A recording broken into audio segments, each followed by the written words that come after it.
Yes, people, welcome back to another edition of the Millennial View. I am your host, Sprint Ravers. Welcome back to the show, everyone. Be sure to like, share, subscribe, drop a comment below because it is important to have that discussion with your friends. Now, this show, again, I'm going to say it again, is known for one of the biggest reunions on Earth. You see me? Right next to me is a GOAT. I'm talking like legendary status people. I ran track with him. We didn't go to the same school, but we were in the same league and we were both in the top. And I mean the top of our events. People, I want you to stand up and give it up for Powell. What's up, man? How you doing? Big reunion. Long time. That is crazy. How you been? I've been good, man. I've been good. You know, just living life, doing life, man. Yo, what are you even doing these days? Like, oh man, yo, I haven't seen you since 2013. Yeah, that's a long time, bro. Yo, That's a long 8 time. years, bro. Like the other day, like when you hit me up, I was thinking about when we went to States for outdoors, and then they put us in the same room too, and we was with Ben and what's his name? He went to your school. Oh, Turson. Yes. Yeah. Yes. And freaking, I remember it rained one day and they canceled like all the events and we basically had a free day. Yeah, we just went out wandering, yo. Exactly. We was just doing whatever. We did whatever the hell we want. And I'm like, yo, man, like that was really a fun ass time, yo. But now what are you even doing these days? Oh man, so before the pandemic had hit, I was teaching preschool for like a year. And then that turned remote once the pandemic happened. And you could imagine, you know, with preschoolers, that's hard to get them in front of a screen and all that stuff. And then I picked up some financial literacy learning, got into stocks, got into trading throughout the pandemic. So I've been kind of doing that. And so at the moment, I actually professionally trade for a prop firm. So that's kind of like my little side income. And at the same time, I still teach stocks and whatnot over, you know, webinars and Zoom calls to kids in different states. So right now I'm doing something with a recreational facility out in Maryland, and I teach them about stocks every Friday. Okay. Yeah. And what triggered you to do this? Was it something that you've been pondering for a very long time before the pandemic hit? Not really. But financial literacy and just money in general was always a thing of, you know, like as you're growing up, it's like, how can I make wealth without having to always, you know, clock into a 9 to 5? Because that was the thing for me. Cause, you know, just not trying to have one source of income, but making sure like I have other stuff in place where it's like if like as a pandemic showed, if one goes down, I could rely on something else to, you know, cover me. Absolutely, yes. And I agree with what you said about acquiring another source of income because nowadays it's hard. Yeah. Because look at us. We're millennials and we have freaking student loan to take care of. You know what I'm saying? And it's crazy how, you know, we get this new president and he's canceling loans for people with disability, and he's like picking and choosing, oh, which person am I gonna erase their student loan? You know what I'm saying? So, yeah, people, I would advise you to acquire another source of income. I mean, I'm teaching too. I'm teaching high school. That's you what's know up. what I'm saying? And I'm doing this as my next source of income. You know what I'm saying? So, yeah, people, you just gotta, you know, grind out there. Now, you say stocks, right? Do you use like a specific app? Not necessarily. I know everyone tends to run towards Robinhood because that's like the easiest platform for people to get into. Right. But honestly, you could use anything. You could use as much money as you want. There are people that you can literally get into stocks with like $10. Honestly, like just literally buying like a percentage of a share. Like it's never there's never no way to get into like investing, and it's a smart thing to do. Honestly, Freaking my dad, he put me on to stocks. I use Ameritrade, and I've invested in a few. I know the market had crashed, but I would still like, you know, buy a certain amount of shares to like, you know, when it comes back, then it's swoop. You know what I'm saying? Because one thing I learned is like you don't want to give up when you see a stock go down. you don't want to throw in the towel for that. You know what I'm saying? Because it may go down, but a stock is always tending to go back up. Yeah. You know what I'm saying? That's what I learned, Mm-hmm. at least. You know what I'm saying? So then, I said to myself, like, yo, like, I could use that money to, like, buy a house. Yeah. Or buy a car. You know what I'm saying? You could literally use you could use the money you make off stocks to, pay off bills and whatnot. That too. Because, again, the student loan is already, like, crazy debt that I'm in. You know what I'm saying? And it's going to take me years to freaking pay that shit off. So I thought, yo, why not, invest in stocks? Yeah. You know what I'm saying? Why not? No, man, I got to take it serious. You know what I'm saying? Yeah. You hear that, people? Never too late. You could be old, young, it don't matter. You could start it for your kids. Smart thing to do. Never too late. Yep. Never exactly. too late. Yo, this camera is so clear. I I just got this phone. This is the iPhone 12 Pro Max. Sheesh. Yeah, I just got it I think a week ago, 2 weeks ago. Yo, damn. This is my first time recording on this phone because the last video I recorded was on my old phone. Now I see like this thing is like super clear. Full HD, people. Super HD. You see? No onto the the nitty-gritty or the topic, you see me? Mm-hmm. We will be discussing Caribbean households. This is something that I haven't touched upon yet. And myself, see that flag behind Powell, people? Yes, exactly. That's where I come from. And I haven't touched upon Caribbean households yet. So now, make we talk about it. So now, if you are Caribbean, you can, relate to certain things, how things are ran in a Caribbean household. And the big one I think people could agree with me on is the mental health.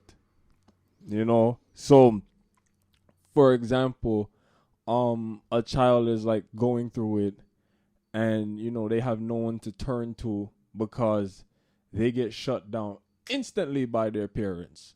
Because the thing with Caribbean parents is like they look at you like, are you serious? Like, you wake up this morning, right? You ate, right? You're breathing, right? Why you over here pouting and being sad and whatnot, blah, blah, blah. Yeah, that's a real thing. They're not there for you when you're actually going through it, and that's causing the child to shut out everybody completely. You know what I'm saying? And, being closed-minded can, make things go left. You know what I'm saying? So, I can ask you now, have you, first of all, what's your nationality? So I'm Haitian. Okay. All right. Now, have you experienced that? Like, you had like a point where you were down and you had no one to go to because you felt neglected? Yeah. You did? Yeah. I can attribute that for myself and also just my siblings around me. I would say in my household, in a Haitian household, I would tell y'all one thing we could relate to is the fact that your parents and your grandparents, it's tough love. It's very, very tough love. If it's one thing they don't understand is mental health, especially when they come into the States and then they see that it's like a vast wide thing. They attribute it as like it's you don't go to church. Oh, you got to pray to God. God gonna help you and all that stuff. But sometimes you really just need someone there physically to really just speak to and understand exactly what you're going through. And a lot of Caribbean parents don't get that until, it's sometimes too late when the child or the person just wants to neglect you and they don't see that you're helping them. Right. And again, like, I had to learn shutting someone out, because I'm not gonna lie, I'm guilty of it.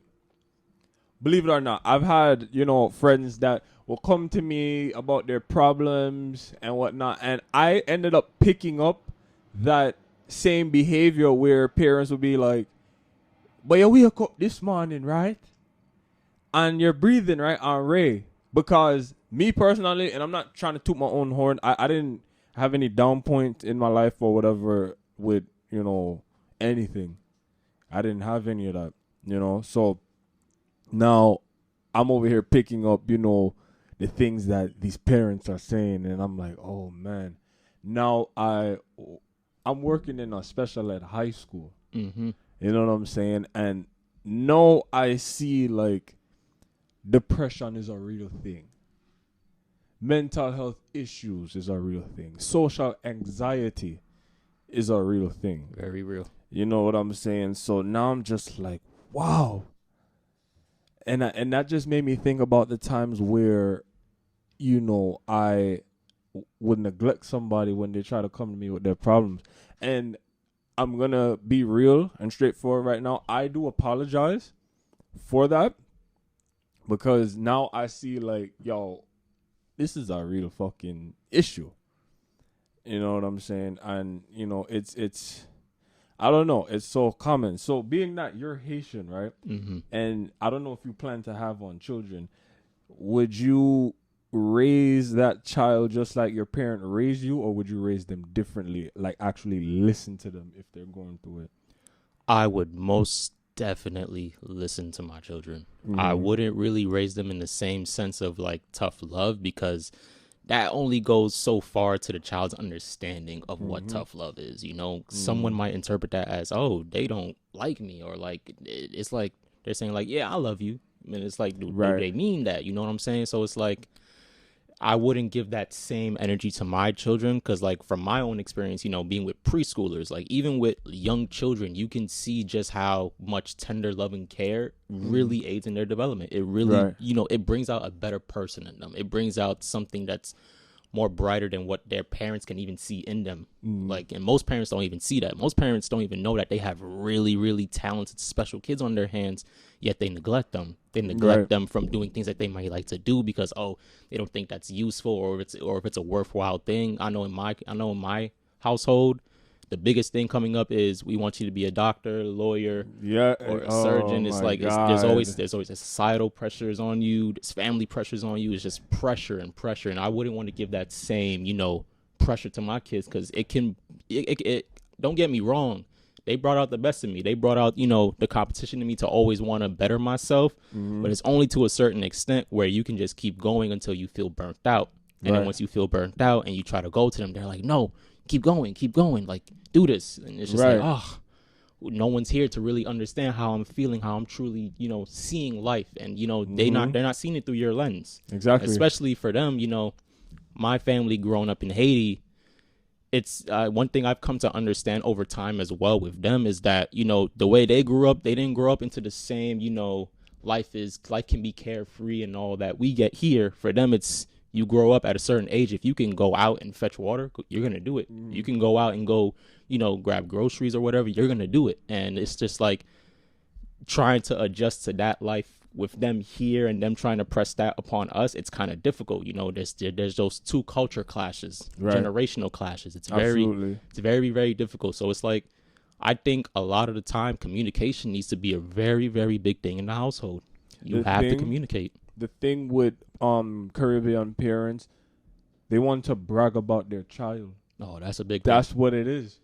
Because you just mentioned, you want them to be doctor, lawyer, nurse, and Ray, and it's like they pressure you to do these things. And is that what the child really wants to do? Mm-hmm. You get me? Like, is that what the child really wants to do? And this is why listening to your child is important. You know what I'm saying? No matter what nationality it is. You know what I'm saying? Because the common denominator is that we're human. Yeah. That's the common denominator. You know what I'm saying? Like, you really have these parents that would, pressure these kids to acquire these certain careers. That way they could feel like, they're hot. And, I did a tremendous job raising my child because they're a lawyer, doctor, nurse, or whatever. But are they happy doing that? That's what it always comes down to. Money is always going to be there. Money is money. Half the time, like, one thing my mother will always tell me, I want you to, to always be able to have something, the money, get a job with benefits and all that stuff. And it's just like, that's cool and all, but like, over time, does your happiness really lie within that? Like, one thing I used to tell people a lot, and I still do, is always do something in life that's going to, at the end of the day, make you happy. Because your mental health is more important. Your sanity is more important than money. Absolutely. It's way more important than status. You're meant like you only got this one life. You know what I'm saying? Try and treasure and keep your mental, stable. Right. Keep yourself in an environment that's not gonna really push you to, go towards the edge or whatnot. Because I've seen people, be there, and it's a very, very scary place to be in personally as well. Because you look at life and it's just like a sad energy around you. You feel like a dark cloud is hovering over you, and and that feeling sucks. It sucks. It sucks. And hey, it can cause things to go left. Mm-hmm. And I think people know what I'm talking about. Right. And I want to say this, people my age that are parents, I hope you are watching this video because this will be useful because I know many of you have children now, and yeah, I just hope that you grab something from this. You see? Mm-hmm. No, I want to talk about this now, right? I want to talk about relationship in a Caribbean tradition now. I want to talk about that, right? All right. So, would you? Are you in a relationship? Yeah. You are. What's her nationality, if you don't mind me asking? She's American. She's American. Yeah. How was that?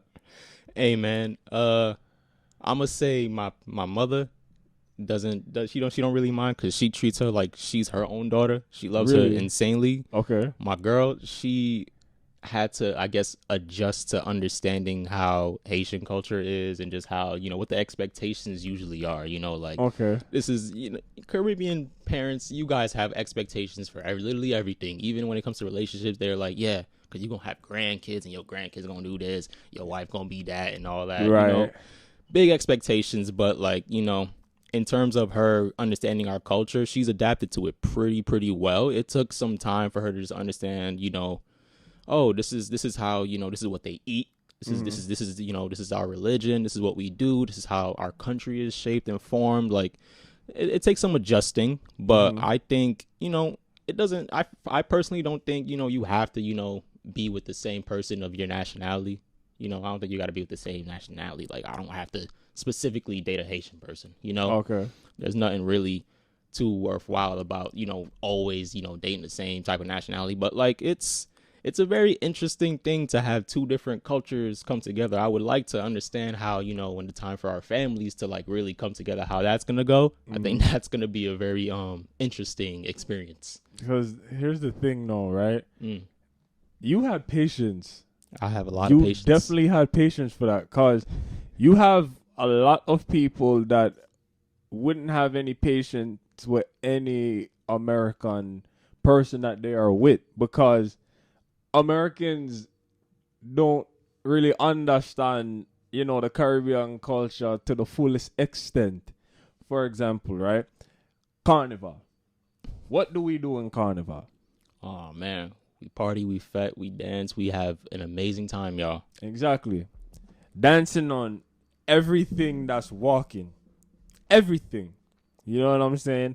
And, you would have Americans be like, why you dancing on her like that? Why you dancing on him like Dry that? humping.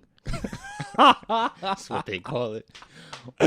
Bro, like, it's like, oh, man. And then, like, the insecurities, like, really start to flow. Mm-hmm. You know what I'm saying? Like, and, that causes you to question, like, oh, damn, like in some cases, from what I've heard, some of them will question, like, damn, like, did I really make the right choice of being with this person? And then some of them just be like, yeah, this is why, I don't date Americans or whatever. So let me ask you this. Were you, like, concerned at some point that she would be, like, jealous or insecure if you would go to, like, Carnival or something like that? You've been to Carnival, right? Yeah, I have. Yeah, so were you with her at the time? Well, let me tell you this, man, and why my girl is special. Because, one, she's already been exposed to the whole, dancing culture of that part of, our lifestyle. Okay. Like, she's done it. She's seen me do it. And, over time, it kind of, took some getting used to for her to understand exactly, like, oh, it's not him just dancing on another woman and he's gonna leave with her at the end of the night. It's just, everyone here knows that we're having fun. Right. We're having a great time. And she herself, she's been to Toronto Carnival. So she's been to Carnival with her friends. She's had that whole experience, and I'm glad that she got to have that experience because she got to see it firsthand. Exactly like what an entire city and just a conglomerate of people, embracing culture and having fun looks like. Right. And it's not nothing, debaucherous. It's not nothing, sinful. It's fun. Right. It's just wholesome fun. Right. And I'm glad, she was able to adjust to that. And I'm glad that, she understands that part. Yeah, exactly. And that's good that, she already got the glimpse of, so this is how it is. Because some of them don't do them research at all. Like, they just judge, like the daggering with Jamaicans. Because Jamaicans, they do too much with daggering. Now, a couple months ago, I had a discussion with someone because I actually went to this birthday weekend celebration, and the person was Haitian. So, and the club, like, they played a lot of compa in there. Love it. Gotta love compa. They played a lot of compa. So, this girl and I had a discussion. The girl was Jamaican, right? We had a discussion. So we looked at everyone like dancing to the compa, and it's all like feely and touchy, very, right? Very feely, very touchy. Right. No, this is the discussion that we had. I said, and people really think daggering is OD? Because look at the compa. It's feely and touchy. Daggering is, okay, we'll jump off ISO and we're, you know what I'm saying? So it's like, so which one is more, extra? Is it the compa dancing or is it the daggering?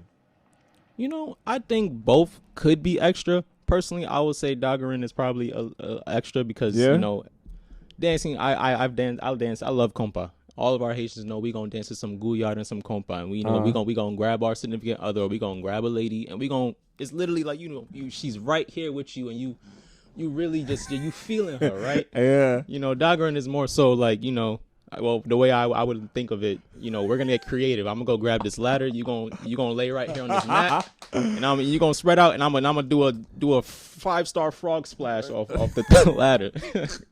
But I think both can be extra because it's all about the twang you put into it too. Because if you dance with someone who actually like has style, you gonna really like have fun in compa. If you dance with someone, if you dagger and dancing with someone, you catching a wine on someone, it's wicked.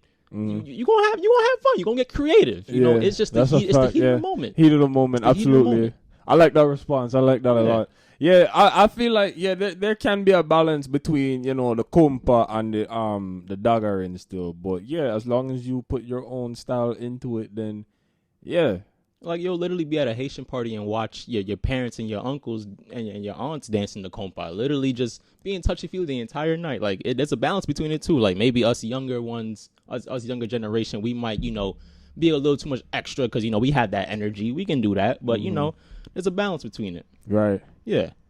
Man, people, just know, like, if you were to, date an American, or if you're dating an American, please make sure, like, they're exposed to the culture, beforehand, or it can be even during the relationship if you want to make it work. You know what I'm saying? Because you really have relationships where, the American gets real jealous. You know what I'm saying? And the insecurities create there. And then it's like, well, like, that's just what we do. And, they cannot change that. They can't change that at all. Like, there's just no way.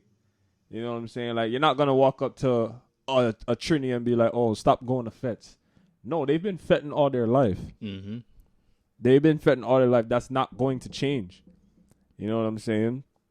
So people just, the patience has to be there, Now, Your name on Instagram is DJ Dez. Yep, DJDez.jpg. So you DJ. Not anymore. I would kind of call myself a retired DJ. I Oh, DJ'd wow. in college though. Really? Yeah. You went to Syracuse, right? Mm-hmm. How was that experience for you? Oh man, Cuse in the years of 2015 to 2019 was just fun. Honestly, just a lot of fun. It broke me out of my shell because I was more so of a dormant person in high school. I was a little more shy and not really outgoing too much. And college really brought out a more social person in me. It showed me, dang, this is the fun I was missing out on. This is what, life is about. Just being able to have fun, still be able to study, go to class, and do what you love. Still running track. I picked up DJing because it was like a little side gig for income, and then I realized, I love DJing music. Like I actually like being able to control a party and make sure that people are having fun. Right.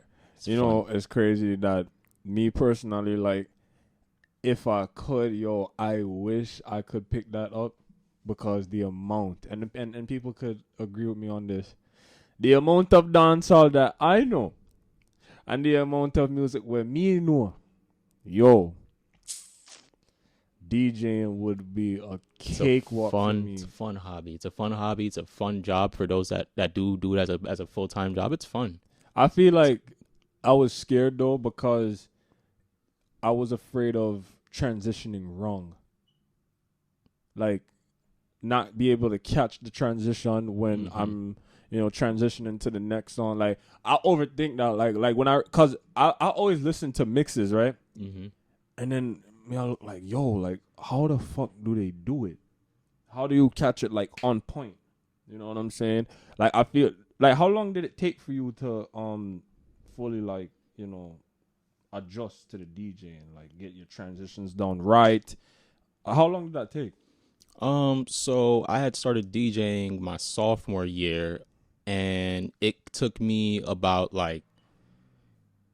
I would say a full year to really, really get the full entire grasp of just like, I know what I'm doing in terms of just like mixing and like doing transitional work. A lot of that kind of came from just me practicing on my own. So like when I first started, I had like a really small controller. Not like nothing too professional, but like I would always just like I would come home from class, I'd have my dinner on the side, and then I would just be downloading music, and I'd just be looking at, all right, what songs that mixed well, what songs go together well. I'd be trying to practice on my scratching, my transition, my mixing, my syncing, all of that stuff. And like a lot of it, I would say it comes from your ear. Like it's hard to explain, but like you hear music differently, and like when you just imagine like tempo and you just imagine like sounds, you kind of figure out what songs really work well hand in hand. Like it surprises you. Like even on the go, sometimes you can like, I know there's a thing like DJing where like you can hear the song in like your headphones before you even put it out into the speaker. And like I would just be shifting through my library just to see what would work next, and a lot of it it goes with what sounds good with the next track, what the crowd is feeling, what the energy is like. It's like a on the go type of thing. But like music really, like you hear it. It's so weird to explain it, but like the way you hear it, it just you know the next track you play, if it fits the tempo and the BPM and everything, it just sounds perfect and it just meshes. Now that practicing, it took me about like, it didn't take me too long because like I kind of understood how to transition. It was just more so picking the right song. Because some people, I've seen DJs go from literally having, for example, like dance hall, and then they abruptly cut into hip hop, and I'm just like, you can't do that. You can't do that, especially if your crowd is feeling something. You gotta understand your track list. You gotta understand the environment. There's a lot of stuff that goes into it. It's like having a job. You gotta go through the requirements of just knowing what works.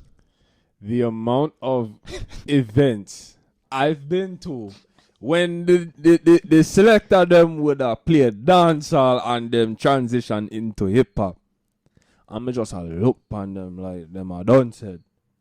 You see me, like, and looking at that even make me wish more that I picked up DJing, bro, because like the amount of song where me know, right? Even like with dancehall, right? For example, so dancehall is a variety of things, right? You have the gun song, dancing song, fuck song, positive song, you name it. Dancehall is a variety. You know what I'm saying? Yo, you really have some selector will play a whining song into a bad man song. Like they transition from a whining song into a bad man song. And then it's like, I can tell that you're either American or you're just American. You know what I'm saying? Cause like nobody, again, like you have to stay within the category until a certain point in the mix where you just want, all right, make we play 20 minutes of gun song. You get me? And then you can't all play for the girl them. Fine. Whatever. You know, but yo, I've been to those events and it's like, wow, like, why did they pick this up? Why did they pick up DJing, bro? You know Or the only dancehall song they know is Fever. Oh my God, bro. If me go one party, right, and I hear that song, bro, just one time, it takes one time to play that song, I don't do shit. I don't do anything, bro, because I just stand you get there. so used to people abusing certain songs over and over, it just takes away from the quality of it. Exactly, yo. And it's like, yo, there's so much other like, yo, that was 2016, bro. Fever was 2016, fam. You know what I'm saying? And like, bro, we're in 2021 now. Now you need to play some Skilly, play some Massacre, play Skeng. Like, yeah, you have to play the artist dancehall in all the players. The artist.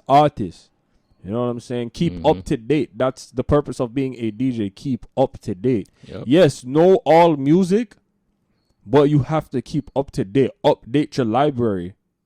You cannot just sit there and fucking, keep this. Because you're not a grower. You know what I'm saying? Because you're going to have people come up to you like, play this, play that, play this. And then y'all the same DJs that say, I'm not taking any requests. Or don't ask me for a song. Or you be like, I got you, but then them flop. And now play the song. Only need for top it, bro.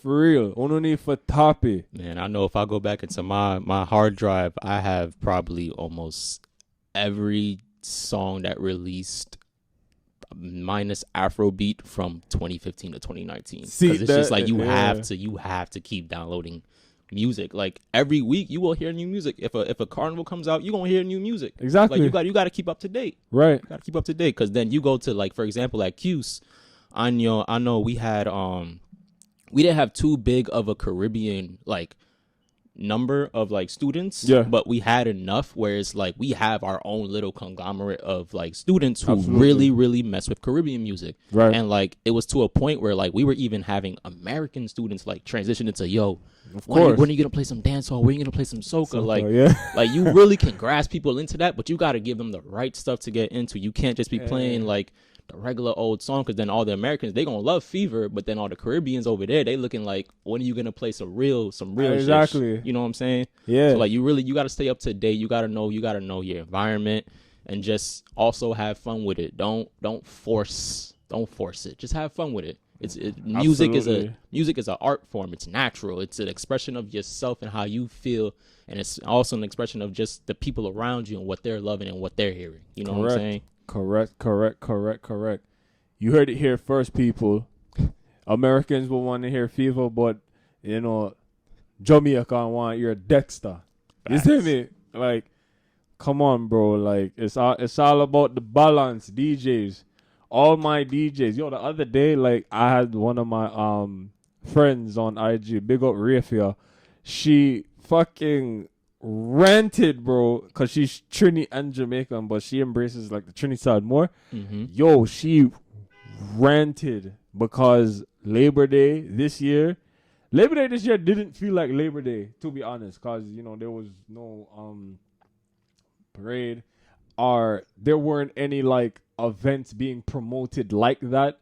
As far as I know, somebody could correct me if I'm wrong in the comments, but like, she ranted on how these DJs were playing like the same songs over and over, and it's like outdated soca.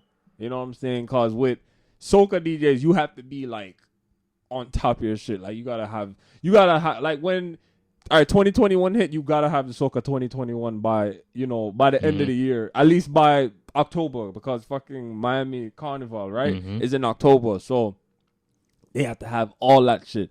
Yo, she was saying, yo, none of the selector them not have nothing.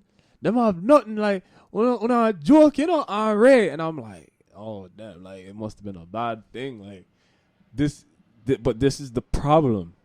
This is the exact problem. Like you DJ say that you're nice and you're hot, but on and not have the song. You guys don't have the songs, bro. Like you gotta cater to the crowd and keep the crowd satisfied. Yep. You know what I'm saying? If you have a bag of people walk up and say, oh, play some Skilly, or play some Sheng, play some Dexter, and you not have the people in your playlist, then you need to reconsider. You need to reconsider. That's it. You know what I'm saying? Like, and I'm very passionate about this stuff too. Listen, man, I used to be DJing like little like club getting events at Q's, like little small stuff. Yeah. And I'd have people, like just random people I don't even know. They come to the booth and they're like, yo, you got this person, you got this person. And I'll be looking at my track list trying to look, and I'm like, damn, I don't got that person. Yo, you know what I'm doing? I'm connecting to that Wi-Fi and I'm going to download that thing right away. Because it's like sometimes you have to cater. It's always good to really, really just have people on your side, because as a DJ, it helps when people are out there like, yeah, that party with DJ so and so, that was lit. Yeah. He was playing, he and she they were playing some heat. Like you need that. Mm-hmm. You got to make sure, like, just be up to date.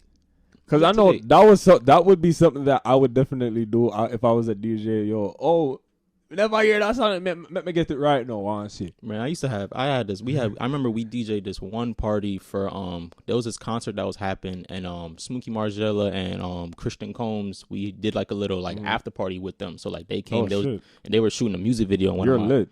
Yeah, we had some really Q's has his connects. So like they were like trying to shoot like their little music video in the hallway and whatnot. And then like I remember there was like someone in his entourage that was just like, yo, you got a hotspot, I will hotspot my song to you so you could play it and I'll pay you. And it's just like, yo, like I know there are some people that would be like, nah, I don't want to play your music, but then you gotta look at the opportunities and just look at you never know what that person could do for you. You never know what a good word from him might do. And I was like, you know what, F it.